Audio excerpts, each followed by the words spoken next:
Welcome to Insights in Sound, where we talk to the people behind the scenes, behind the technology, and behind the music. People you may not know, but you should. Yeah, for sure. Our guest is bassist Harmoni Kelley. Since 2014, she's been a member of Kenny Chesney's band. She's also worked with artists like Hank Williams Jr., Radney Foster, James McMurtry, and Fastball. We spoke with Harmoni from her home in Austin, Texas. Okay, so let's just kind of wing it and see where we go with it, you know? Okay. I love winging it. What's that? I said I love winging it. I know. And in fact, that's one of the things we're going to talk about. Is winging it. Is winging it, exactly. Because I know, because you and I have had lots of conversations in the past, and I know that you basically took up the bass at the age of what, 17? Is that right? 17, yeah. And you basically started by winging it. Oh yeah, my whole musical career has been based on winging it, I think. I taught myself, I learned to play by ear, and I never went to school for music, and I didn't really take lessons either. It was just kind of the only thing I knew how to do when it came to music is just sit down and listen to records and CDs, which is what I had already been doing, but never with an instrument in hand.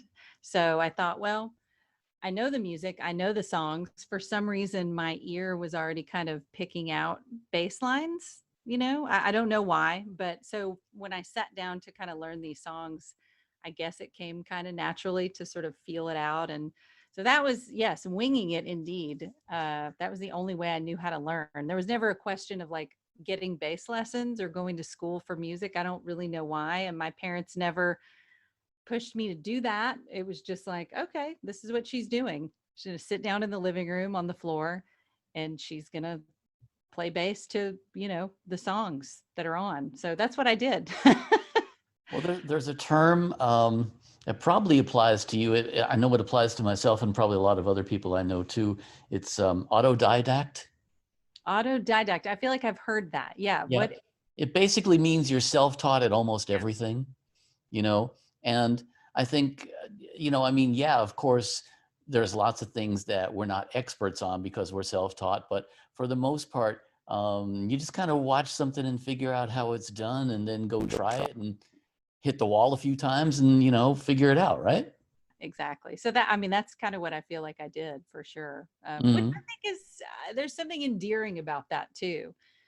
Just sort of forging your own path through the woods when it comes to learning music, and not because I don't know if you feel this way, but in terms of music, I feel like there's a million different ways that you can learn how to play. And not everybody, I don't hear music the same way that you do, and you don't hear music the same way that that guy over there does. So to try to put people into a classroom and go, well, this is how you're learning music, that didn't make sense to me, but it may make sense to 10 other people, that way of learning. And, but learning theory, and a lot of people learned how to play music on from piano. I didn't really have I didn't take piano lessons when I was a kid, and I didn't learn how to play guitar first. I didn't have another instrument that was sort of the basis for my music knowledge. And so I just decided that I wanted to play bass, and then that was the instrument that I learned how to play music on. So but everybody learns differently. That just happened to be the way that made sense for me, so. Well, it's interesting because I came up through a similar path. I learned guitar and bass at the same time, but years later, I took some music theory and harmony composition classes and stuff like that. And all it really did for me was kind of put names on the things I had already figured out on my own. Yeah. I actually did something similar, because I felt like so I started playing when I was 17, and just kind of teaching myself. And then at some point in high school, I joined a band, as everybody probably does who starts playing, and then joined another band. And then when I went to college, I had a lot of friends who were going off to music school, whether it was to Berkeley or to University of North Texas in Denton, which is a great music school. And so I had friends who were doing this, and I thought, well, okay, there's something that I'm missing out on. There's something that I'm not getting. And so when I went to college, I thought, okay, I'm going to take some music theory classes, and even though I had been playing for whatever it was, 4 years or so, I was like, I'm going to go take some music theory lessons and classes, and this is going to be great for me. And, so I started taking classes, and it was all based on, you know, the piano, and there was a keyboard at your desk, and I had never really touched a keyboard before. And so I found that I was getting very frustrated.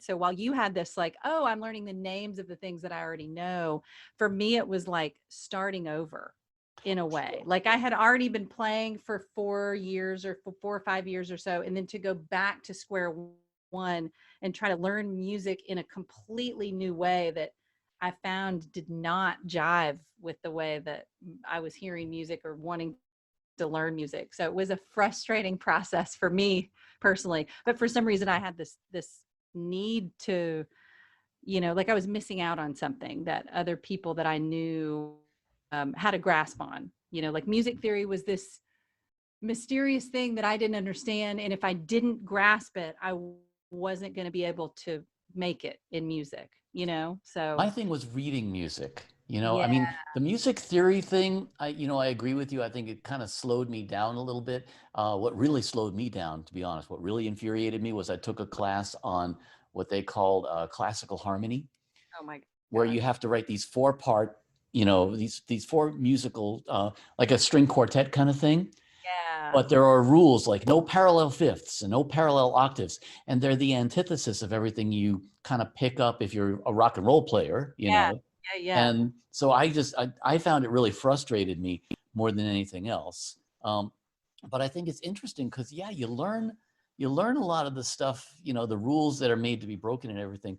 But what I also discovered, and maybe, you probably ran into this too, as you start playing with other people, there are some people who are completely intuitive, who, people who can solo over anything, right? And then there are other people who almost can't play without sheet music in front of them. Yeah. Yeah.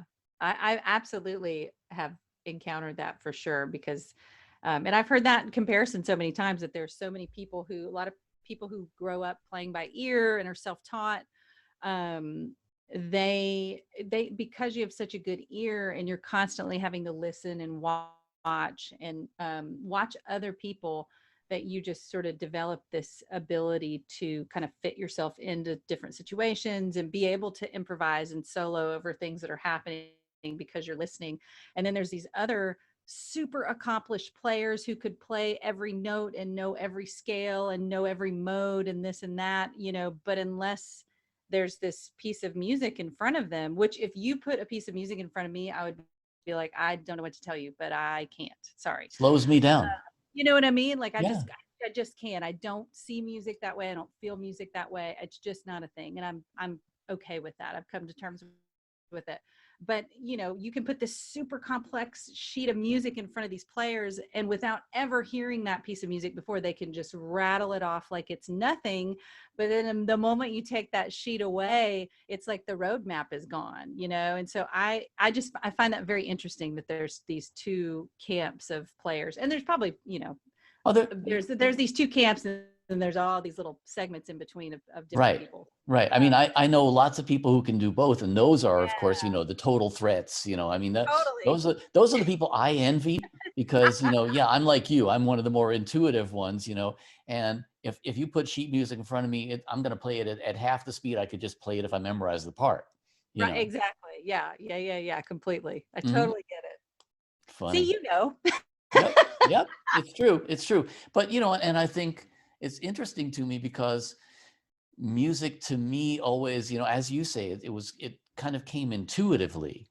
And so, I think when I tried to actually take formal lessons, I think that almost, because it's a left brain, right brain thing to a certain extent, and I was having this conversation with a friend the other day.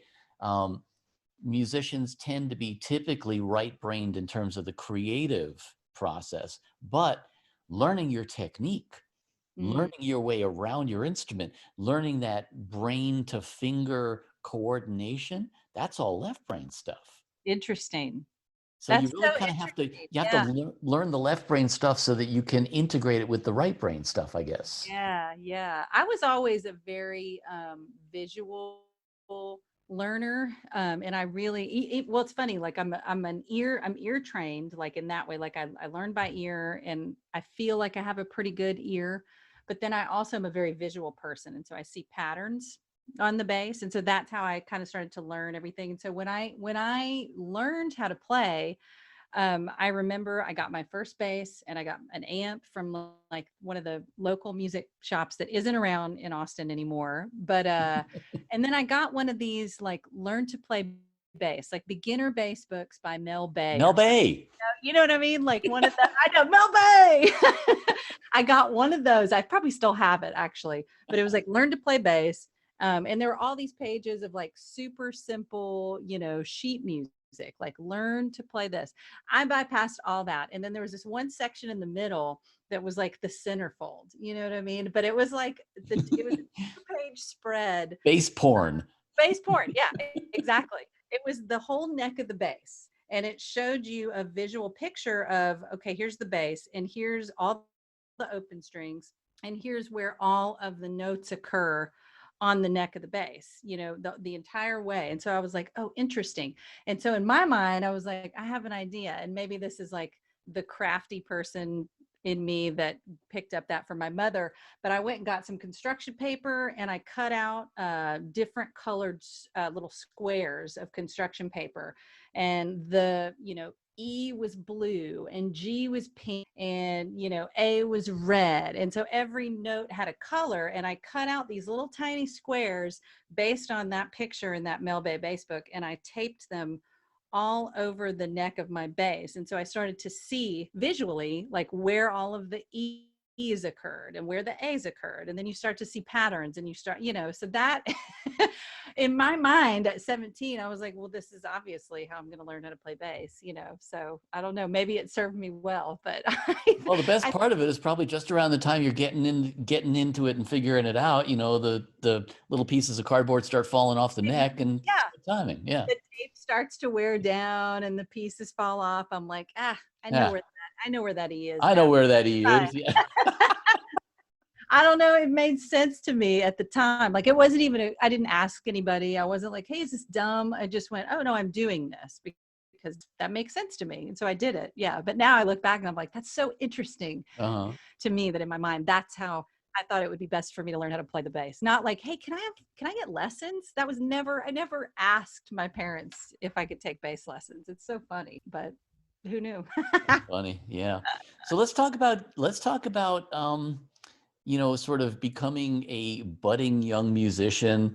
Obviously you played your way through a series of bands and everything else, but that's the part that a lot of people, kind of overlook, is the idea that at the point that you are in a high profile position, you are what we love to call a 20-year overnight success.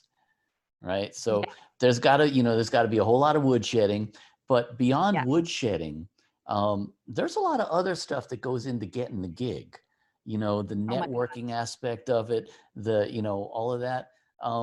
So tell me a little bit about that. I know you basically started gigging in Austin because that's where you're from. And that's where you are again, right? Right now. Yes. Mm-hmm. My hometown. Yeah. I mean, I would agree with you even more than just like sitting at home and practicing and woodshedding.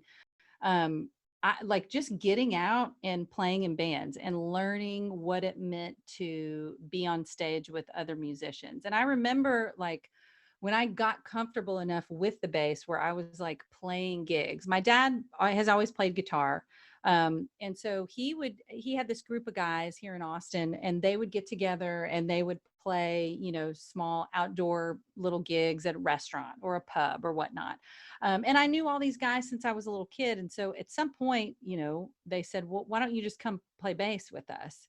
The songs, you've heard your dad play these songs a million times. And so I was like, okay, great. So I just like took all these notes and knew what the song was. And then we'd go play the gig and I was super nervous, but it's like being on stage with those guys and sort of then getting an understanding of like how the flow of playing a live show and what it means to be on stage with people and what it means to listen and watch and go, okay, he's going to solo now.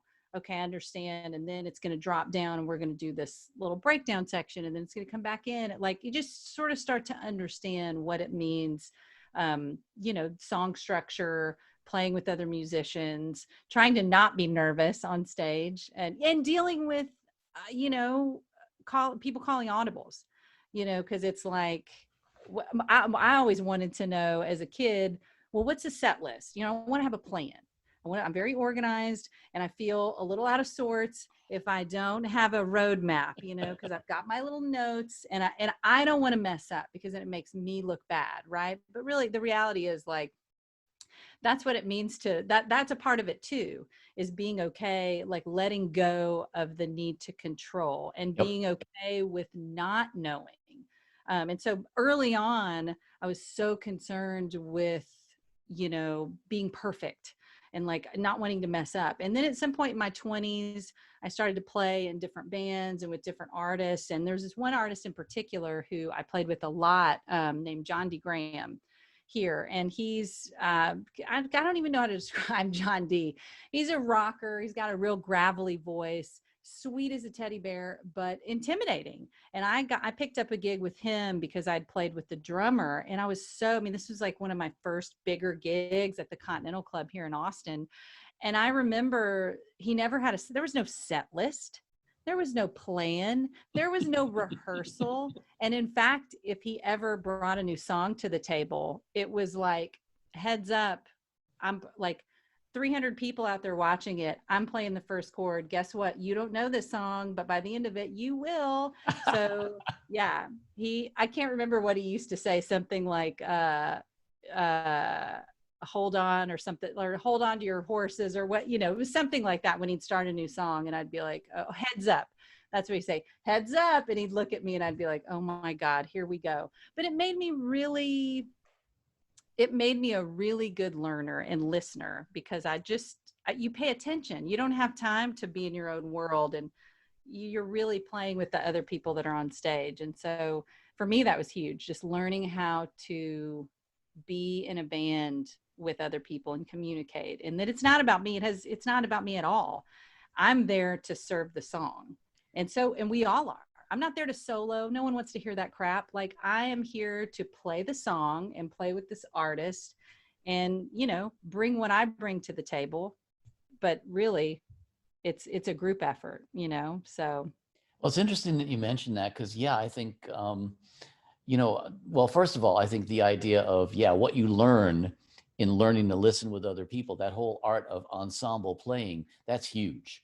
And that's, that's the whole, to me, I think that's what drew me to music in the first place is the whole, those magical moments where you just lock in with somebody on stage, it's like, it's like, it's almost like falling in love for an instant, it's like you just, whoever that person is, it's just like, you just look at each other on stage and you're like, whoa, it's that moment. Yes. Yeah, it really is. It really is. But I think you're right. I think learning to go with the flow like that, that's really, that's a part of it all. And especially when you're playing live like that, I think being able to just have that openness toward the flow, the give and take of live music, live playing, that's a gift. Yeah. Well, it also taught me as a player to be fearless.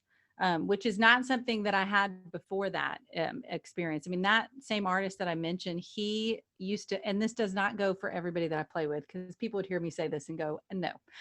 But this particular artist used to say, because he could tell that I was afraid in terms of, I didn't want to mess up. I don't want to mess up. And he could tell. And I think he sensed that. And he came to me one day and he said, look, I don't care if you make a mistake, just make it loud.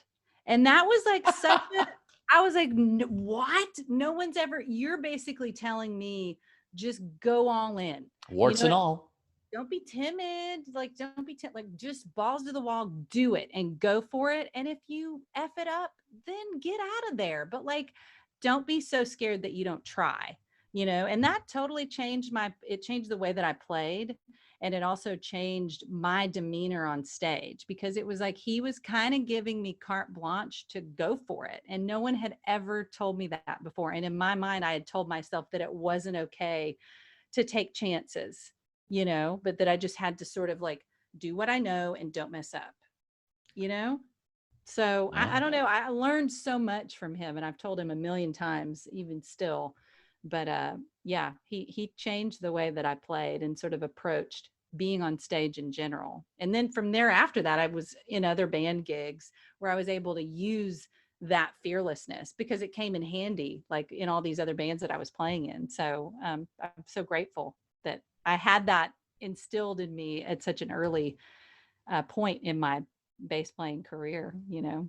Well, and I think it's also interesting because it goes back to what we were just talking about with networking, because networking isn't just about who you know and who you meet. It's also how does that interplay, that interpersonal communication between people work? And everybody wants to play with people they have fun with. Everybody Yeah. wants to play with people who it's just a blast, you know? I mean, Yeah. I got a couple of drummers that I just love playing with because Me it's too. just so much fun, you know? And that's really, I mean, I think if you're able to be loose like that, like you say, and really kind of just roll with it, you know, to me, that's what makes the whole thing so much fun. And I think that's also what's going to get you the callback. I was going to say I was thinking about that when you said that earlier. It's not just about your chops, but that so much of it is about, you know, are you a pleasant person to be around, and do you jive well with the other people on stage and off stage? Because Studio oftentimes, too. you know, Studio yeah, too. Yeah. I mean, I have yeah, seen some people in the studio who are just amazing players with chops to die for, oh yeah, but they never get a call back because they're assholes. they're not fun to work with. Yeah, yeah, exactly. You know, and I think, you know, and I'm sure you've said the same thing. I'll take a dozen mediocre players with great energy over Yeah. one virtuoso who's just a jerk. Yeah, you can play all the notes in the world, and you can have all the technique, and you can, if you're a jerk, you're not going to get work.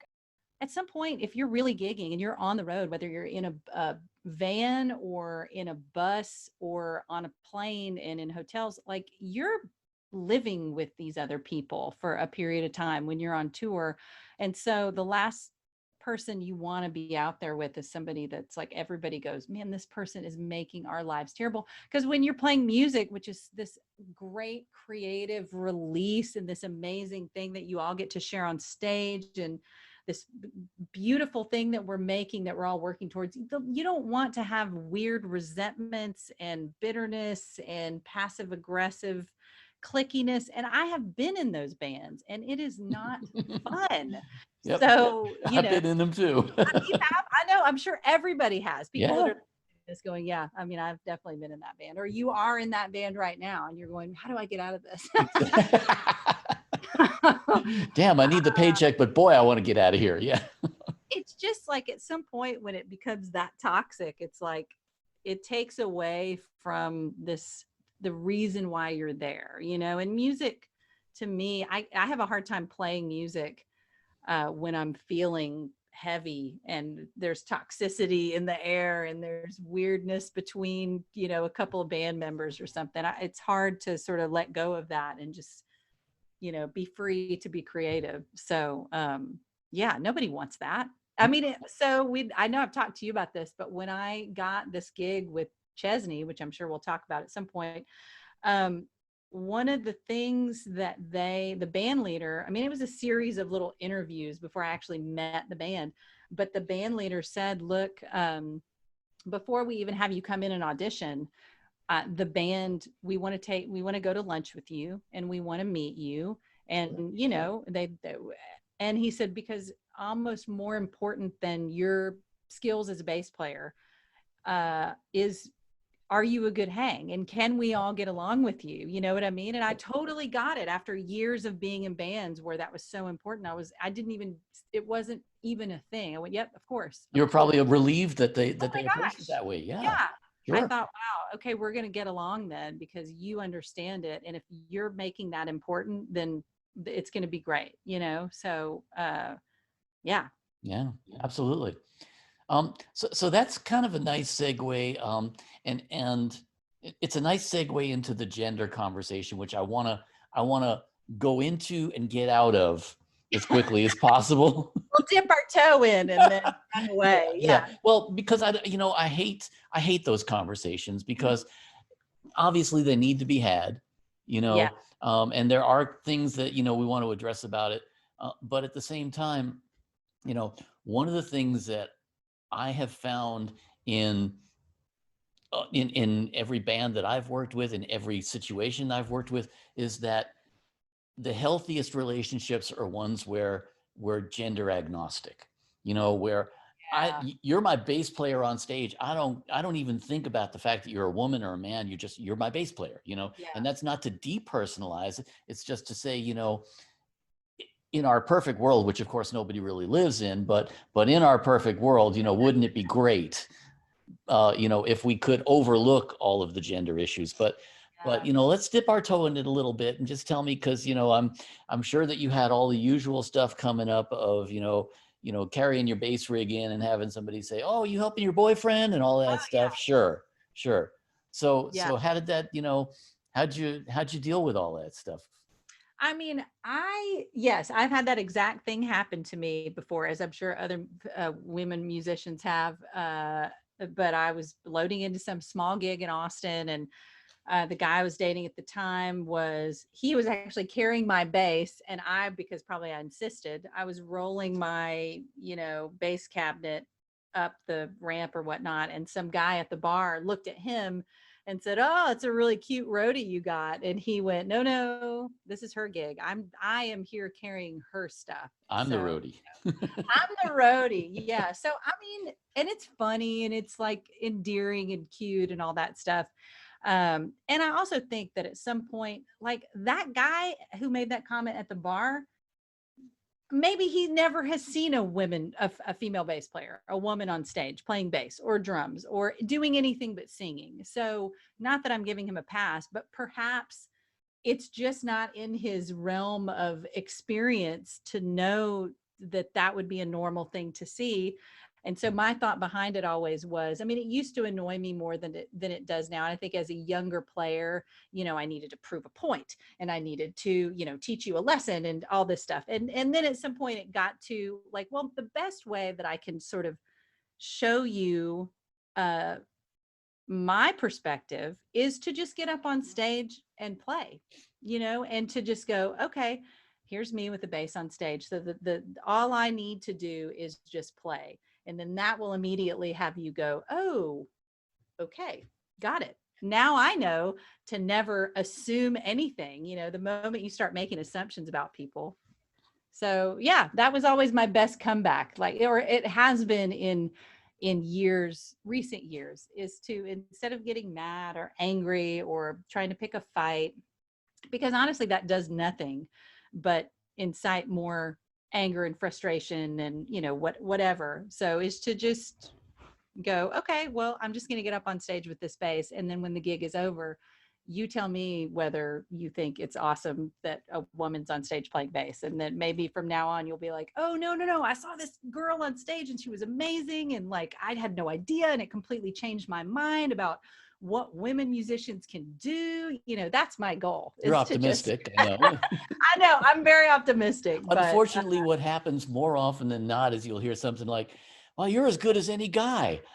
Oh yeah. You're really good for a girl. Right, exactly. So many times, and I'm like, there's some of them you can't save, and yeah, that's true. It's okay. But I think it's interesting because, on the one hand, yeah, you're right. You got to be good, but damn it, anybody who gets up on stage in front of, whether it's 20 people or 20,000 people, you damn well better be good, and you damn well better be giving it your all. And yeah, I don't care. I said to somebody the other day, unless you're Flea, you don't bring your genitalia to work with you. At least not to play the bass, He No, exactly. Like Flea could absolutely, yes. I just had a vision. You Thank and me both. Uh, But a good friend of mine produced a couple of their records, and he was telling me about, going to see them with the record label guy for the first gig. And he was like, I walk in and they're all just standing up on stage with nothing but sweat socks on. So great. They pulled it off, like they could do that. No But pun intended. Yeah. that's funny. Yeah. But okay, so yeah, let's circle back now to getting the gig, because I know you were playing with a whole bunch of different people. In fact, I just found out recently that you played with McMurtry. I didn't know that. Oh, for many years. Yeah. Ooh, I one of my actually, favorites. I love James. Before I actually played bass with him, he had called me, I want to say in 2008, maybe, to record some background vocals on his Just Us Kids record.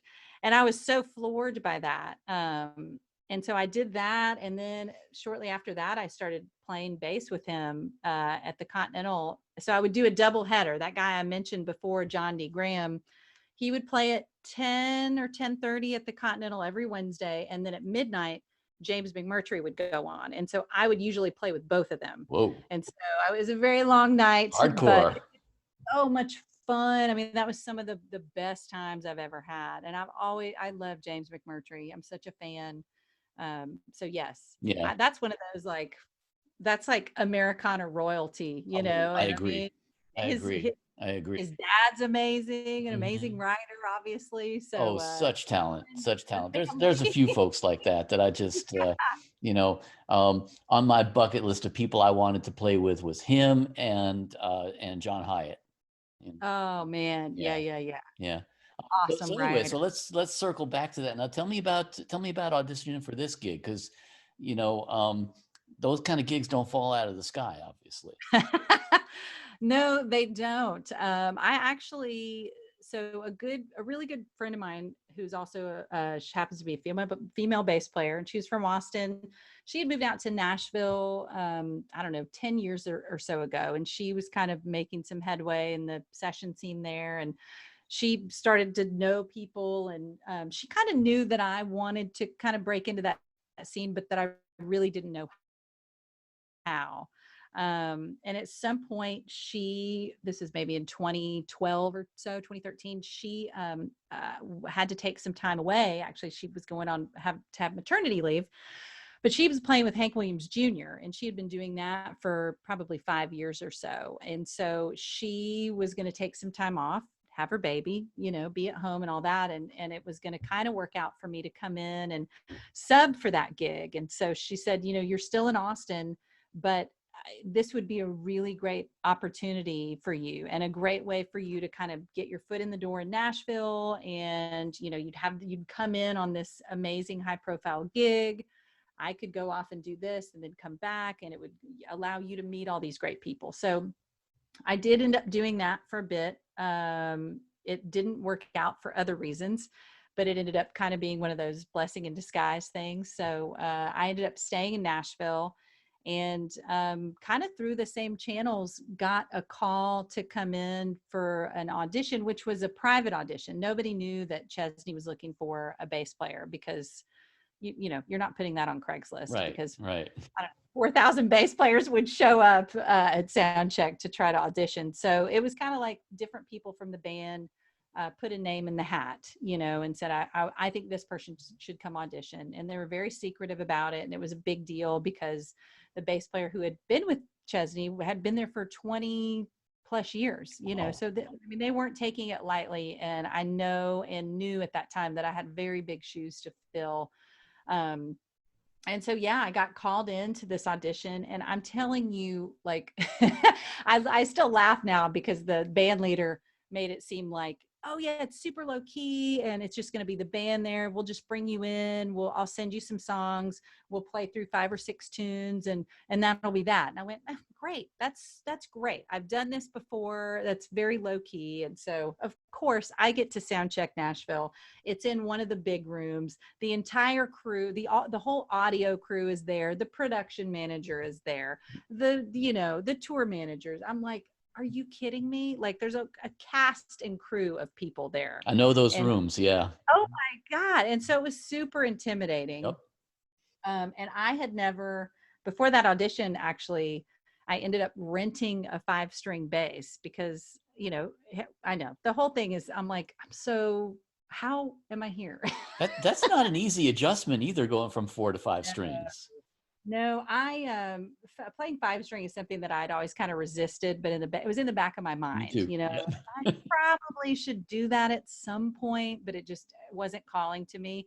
And then, the Nashville country scene, especially modern country, definitely have that low D calls for that 5-string. And so I went to SIR when they sent me the songs, a couple weeks before the audition. I went, man, there's definitely the presence of that low string on these songs. And I want to be true to the song. So you know what? I'm going to go rent a 5-string from SIR and I'm going to play my ass off and just try to feel comfortable with it, which is so foreign if all you've done is play 4-string. Yep. So I got it to a workable place.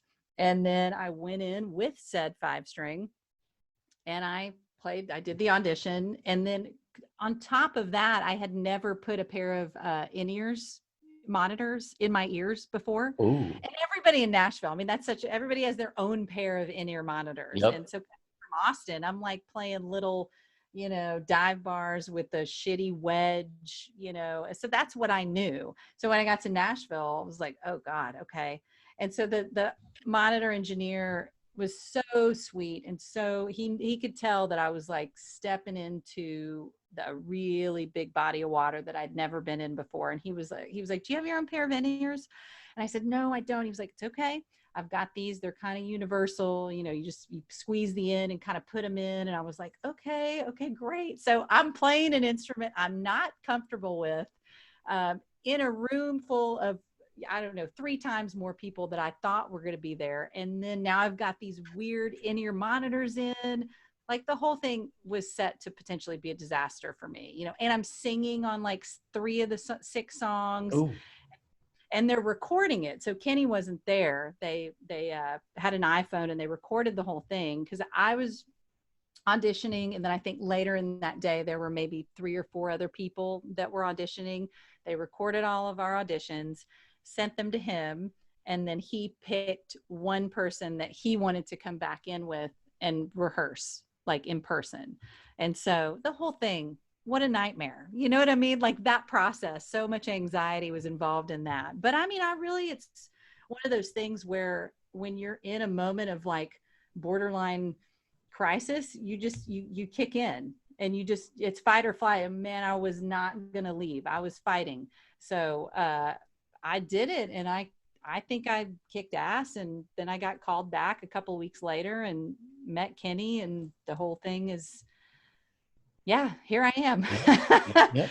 So, but what a process though, you know what I mean? Like it was just so foreign to anything that I had ever experienced before in my whole life. So, and since then, every moment of being involved in that camp has been so different than any other experience I've ever had. So, well, and that was the next thing I wanted to get to, was the idea that, in a sense, all of a sudden you've gone from humping your own gear in the back of a van to, I got people for that. And I'm stepping up on a stage that's bigger than, my apartment. And, how does that, I mean, there's a lot of adjustments there. I mean, you obviously getting on a bus tour for the first time, learning things like feet go toward the front and all that stuff, The good thing was I did have experience being on a bus. I toured with this guy in Austin named Bob Schneider for probably, 5 years or so. And we were on a bus for a while. So that was my first experience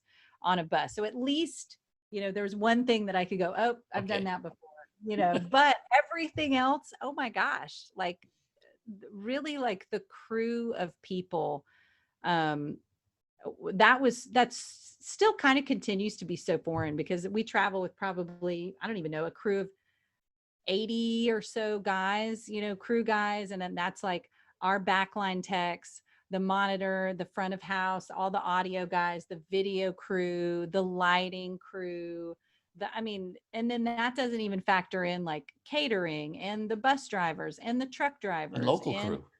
And local crew. Yeah. I mean, it's, I definitely hadn't experienced that before, but I'm so lucky that, the Chesney camp, and tons of people will say this because I feel like it's widely known that the Chesney camp is so loyal and they're so gracious, and they could not have been more welcoming to me, being a female new musician bass player who's coming in to take over this position that has been held by this guy who's been in the band for 20 something years, and they all knew him and they all loved him, so it was a sort of bittersweet changing of the guards. But they've been great. They were great and they are great. They continue to be so amazing. And now at this point, we're just family, and so I'm like the little sister, and I travel with all these guys mostly. I mean, there's a handful of us gals out there, but it's mostly guys, so, And but they've and been it is, awesome. as you say, it's mostly people who have been with him for years and Yeah. years. I know, anybody I've talked to from his camp, I mean, I've been here 17 years, 15 Yeah. years, 20. I mean, it's that longevity really speaks to, you become family. Yeah. And he wants it that way. All this stuff starts at the top, and he really is that guy that, he called me the other day, and like we text each other, and like, he's for someone who's as big of a superstar as Kenny Chesney is, he couldn't be more down to earth, like he really just wants to be a normal guy. And so he surrounds himself with all these people that feel like home, and that feel like family. And there's no changing out of this person every 2 years. I mean, it really is like this little tight core, close knit group of people out there. So, and it shows. I mean, we travel well as a family. And when we get on stage, it's like, it is that sense of like, we all love each other. And he's interacting. It's not like there's the star and he never makes eye contact and we're just there to do the thing. Like, it's super interactive, and that's the way that he wants it to be, so it's great. Yeah, and I have seen that, he calls on people to be performers, not just players, I mean, Yeah. that's a Yeah. thing, because there's a lot of bands out there who, the leader of the band does not want to be upstaged, and That's, he's not that. oh my God. No. And in fact, I don't know if I'm sure I've told you this story. I'm still in awe by it. But my first year out there, he had me singing a song in like the main person, not just like I'm singing the chorus with him or I'm singing background vocals, which I do a lot of, but he was like, no, I want you to sing this song. And he chose this AC/DC song. He wanted to throw it in the middle of the set. And we kind of did this medley, and it was like, it's a rock show. It's not really a country show. But he came in wanting to do that, the song Whole Lotta Rosie, the AC/DC. Great. I love it. Great song. Yep. But we went over to rehearsals and he was going to sing it. And then he wanted me to sing the choruses with him. And then he was like, you know what, this isn't working. And we were all like, okay. And he goes, Harmony, I think you should sing this. And I started laughing. And he goes, no, I'm serious. I want you to sing. I want you to come up on my mic in the center of the stage, and I want you to belt this song. And it ended up being, I mean, I don't think I'm just saying this because it was something that I was singing, but it ended up being a really cool part of the show. I'll bet. And I still have people now that go, when are you going to do that AC/DC song again? Like, it was just so, but who does that? Like the new girl in the band, you're going to have her come up on stage and sing a song. Like, it's amazing, but it gave him a chance to just like rock out and be like, this is my band. And I think he loves that. Like, he loves to show people that he's got this badass band, like it's like a sense of pride for him. Well, and it's interesting that you mentioned that tune also, because I mean, as we know, Nashville and country music in general has pretty much, it's what rock has become. Yeah. You know, for the most part, that's what rock has become is, you know, and you definitely, stylistically, your playing is much more of a rocker than, Yeah. you're not a country bass player. You're not, you know, Not really. you're not, you know, the old joke about how many country music bass players it takes to change a light bulb, right? I feel like I've heard this one, and maybe, yeah. Yeah. Yeah. 1, 4, 1, 4, 5. Yeah. Great. I love that. Yeah, but you're not that, you know, stylistically, your style is much more rock, and it seems like you probably came up doing more rock kind of stuff as you were self-teaching, and Yeah. you know, and I think that goes for, I think that goes for a lot of the players in that band, man. You know, you guys are not really country. You know, you're kind of rockers playing country, and it works really well. But I think that's an interesting aspect of it, is that you really, every single one of you just totally kicks ass. Well, our guitar players, I mean, and Kenny likes it this way. Like Kenny, I think in the end, he really wants it to be a rock band. And so he's strategically chosen these people to be on stage with him that kind of feel that, like it's his dream, you know, because at some point he really just kind of wants to be in like a Van Halen cover band or so, you know what I mean? Like that's what he wants. And all of our guitar players kind of come from that world, you know, that rock, that 80s rock or metal guitar kind of world, and it shows. Yep. So he loves it. It's awesome. And in fact, one of the reasons I started playing bass was because of my love for Guns N' Roses when I was, you know, in high school. I mean, that's why I mean, still to this day, I'm such a fan. You're a Duff fan, huh? I'm such a Duff McKagan fan. Like I say it all the time. Everybody knows it. I think he's awesome. I think he's an awesome human being. I think he's a great bass player. Just all around badass. And I remember seeing him play when I was in high school and going, that's cool. You know, like I want to do that. And for some reason it like really spoke to me. Not that I ever emulated his playing per se, but for some reason, whatever he was doing really spoke to me in terms of like the performance aspect. And I was like, that's cool. You know, he's just owning it, and it's low slung bass, and he's rocking, you know. So that's what you've got too. And it's interesting that you attack the bass that way. You know, it's interesting that you approach playing and performing that way, because I think it does put a whole different twist on, you know, the country aspect of it, so to speak, you know. I mean, when I got this gig, I was always sort of I thought of myself mostly in terms of like as a bass player, like in a supportive role, you know. And I really like, I love to lock in with a good drummer. And it's what you were saying, like when you find a drummer who you love to play with, like as a bass player, there ain't nothing better, you know. And so I have a core group of people here in Austin that I love playing with, because we just lock in so well. But so often all of those gigs, I would be standing right back by the drummer, right by the hi-hat, you know, and I could lock in, and I was back here and the singer was up there, and it was awesome. So when I got this gig, I remember the band leader saying, listen, a part of your whole role, because one of the reasons he wanted you in the band is because, I mean, you look really cool on stage playing bass. You're a great bass player. You sing your ass off.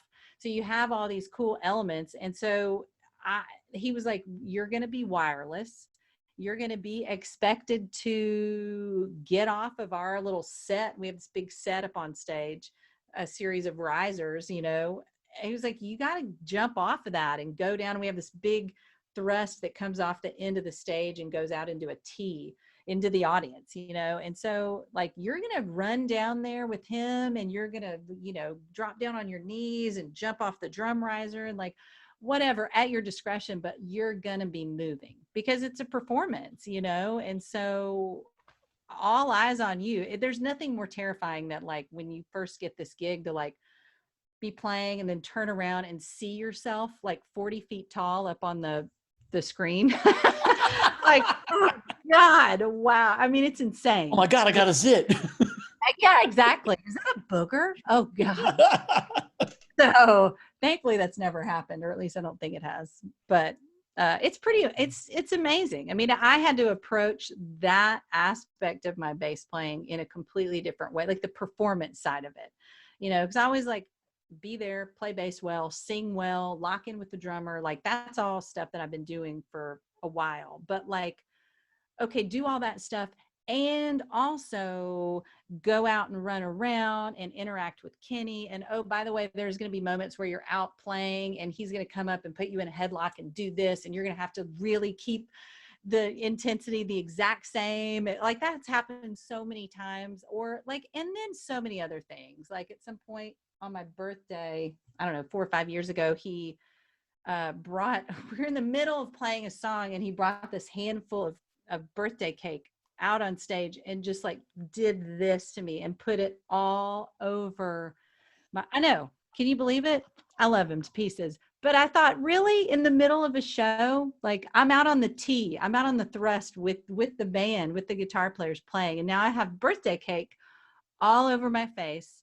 I can't see well, and he's like got me in a headlock and like kissing my head, and I'm having to like really hold it together on the bass, so I had no idea that was going to be a part of my job. Yeah. So one more thing I just want to get into, because I don't want to get us to get too long-winded here or anything, but just a little bit about your personal stuff and things like that. Are you you into like your own production and stuff like that? Do you have your home studio? Are you writing and stuff like that? Tell me a little bit about what you do on the side.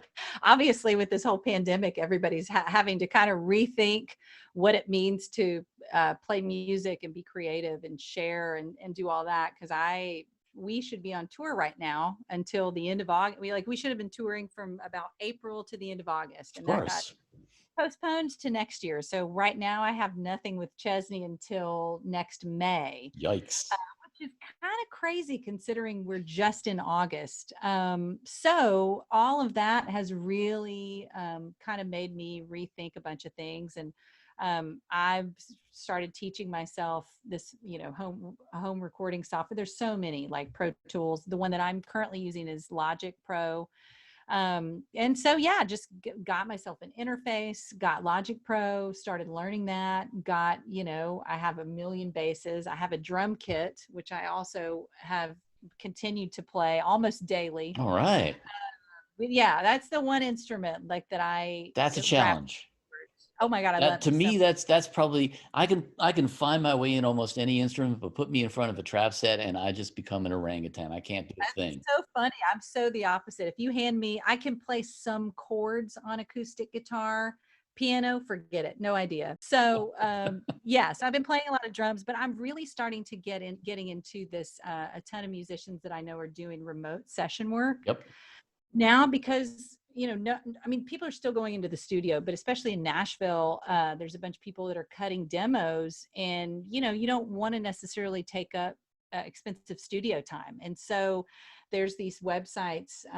The two that I just got on one's called Air Gigs, and then there's another one called Sound Better. And it really is just like, if you're making a record from home and you want to have Kenny Chesney's bass player play on your record, then you can go on there. You can find me. You can reach out to me. You'll see my rate. You'll see other recordings. Like I have a demo reel on there of stuff I've played on.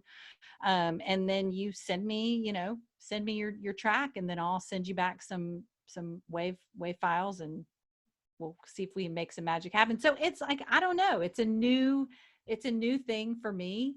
But really, it's more of the techie part of it. Like, I know how to play bass. I know what I can add to somebody's song, but it's really been sort of this trial and error of like learning the software and learning all, you know what I mean? And the plugins. I know exactly what you mean. In fact, I had usually, because I came up in the studios. I was an engineer back in the tape days, and so the good old days, Daniel. In the late 80s, early 90s, it used to be a joke if somebody didn't show up. We'd joke that they were phoning in their part, right? And now that's what I just, I sent a bass part over to a friend of mine in London who was working on this collaboration thing. I cut a bass part for him. And he sent me back an email and said, yeah, it would be really nice if you could actually put this on a grid for me. I gave you a click track timing, could you like it? It's It's like, oh shit, sorry, you know. And that's the kind of the little stuff that you have to learn. Like, oh yeah, right, you know, I gotta actually do this. I'm not doing it like a tape player, you know. I'm Right. mm-hmm. Yeah. So yeah. So that's been it's been great. It's been a challenge, but it's been a really welcome challenge Mm-hmm. because I've said before, like if I can come out of the end of this pandemic, which hopefully will be coming soon, and get back into like normal music touring life, you know, gigging, whatever that means. If I can come out of this whole thing on the other end and having learned, you know, a new skill or two, you know, that would be pretty great. Yep. So Yep. that's my goal. I'm doing that. And then I'm getting back into video editing again, which I have always loved. I actually have a degree from UT in radio, TV, film. So at some point I thought I was going to end up in LA, like in the film or TV world. So I'm getting back into that with Adobe Premiere and loving it. I'm helping out a friend on a documentary series that he's doing. So it's funny. All these little things keep kind of happening and flowing, and I'm just kind of saying yes to things and then, you know, figuring it out as I go along. But that's the only thing I know how to do. I don't do really well with sitting still. You might be one of those people as well. You think? So yeah, I gotta keep moving, and I gotta keep learning, and it's making me happy right now. So. I think it also keeps us young, you know. I think agree. To me, I love the idea of learning new stuff. I found also that, you know, as a musician, and especially if you learn on recording, if you learn in the studio, making that leap to video editing is not that hard. It's not that hard. I know. And I was doing it the other way around because I have such even from being a musician, I feel so much more comfortable on video editing software. And that comes so second nature to me, that when I kind of went over into doing Logic Pro, I was like, okay, I understand this, you know, a little bit better from having that background. So yeah, it's kind of cool to be doing both of them at the same time now. Harmoni Kelley, thank you for being our guest. I am so happy to be here, and I'm flattered that you asked me to come on. So it was lovely chatting with you as always, Daniel. Likewise. Cool.